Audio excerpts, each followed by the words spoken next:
Good morning. It was a rather lively debate, wasn't it? So lively, in fact, that the moderator had to remind the candidates, when you talk over each other, no one at home can understand either of you. And for 90 minutes, these guys were based at each other, though not really at each other, more at the tops of the tickets as they tried to force one another to defend the scandals and missteps of their bosses. You know what was most interesting and most original about last night is that it was a normal vice presidential debate, which is actually nice to see in a season where nothing's normal.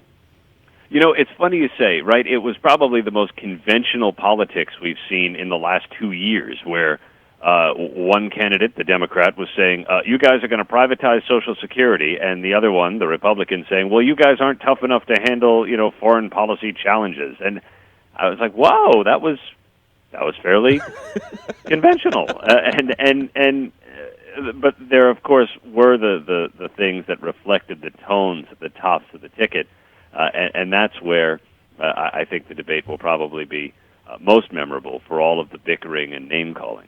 I also thought you could get a sense almost through the bickering and the name-calling and the pivots that these two men have a general respect for each other.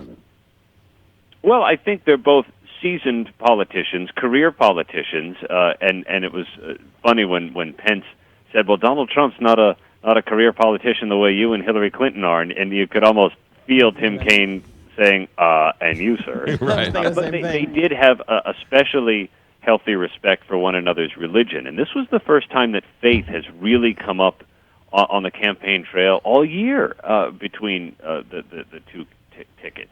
And both men are strongly religious, and that informs their views. And they were asked about that and ended up talking about abortion in a way that the other candidates really haven't. Yeah, no, it was really quite fascinating at the end there. Aaron, a lot of people are saying that Mike Pence wasn't necessarily at the debate for 2016, but he was at the debate for 2020 to run for president. You know, it's an interesting point because he sought a very calm, reassuring tone that may have gone over well with some Republicans leery of the bombastic Donald Trump, and never bothered to defend any of the things that Donald Trump has said over the course of the campaign, despite being pressed repeatedly by Tim Kaine, who did seem to be the eager beaver of the night, aggressively mentioning what Donald Trump has said about Mexicans and Muslims and women and blacks, and asking Mike Pence, how can you defend that? And Pence didn't. He just sidestepped and kept on attacking Hillary Clinton. Yeah, to defend Michael Pence for a second, there's really not much you can say and to defend a lot of what Donald Trump said. So he did the best he could, which was sort of acknowledge it, deflect it, and sort of change the question to a question he wanted to answer.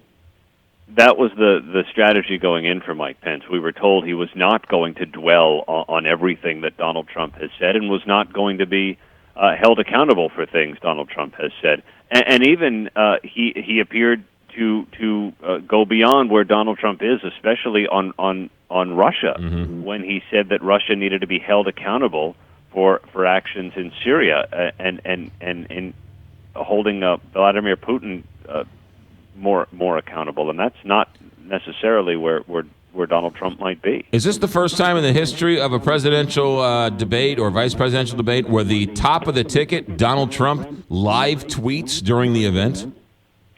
I mean, unbelievable. He couldn't stand a turn out of the spotlight, and he said things that were kind about Mike Pence, saying Mike did great, very proud.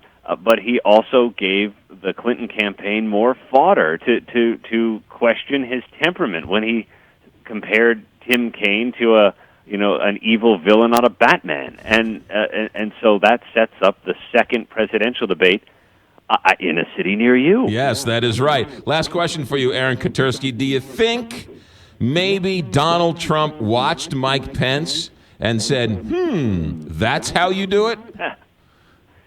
You wonder, right? Where Pence never took the bait, can Donald Trump resist?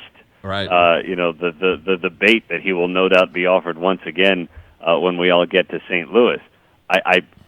I hope you have something nice prepared, by the way. Oh, we've got a New York Jets room for the you. red carpet for you, Aaron. Aaron Katersky, ABC News correspondent, will be here. Safe travels, Aaron. Hope to see you in St. Louis. Thanks. See you Saturday. Okay, 6:26 here, Big 550.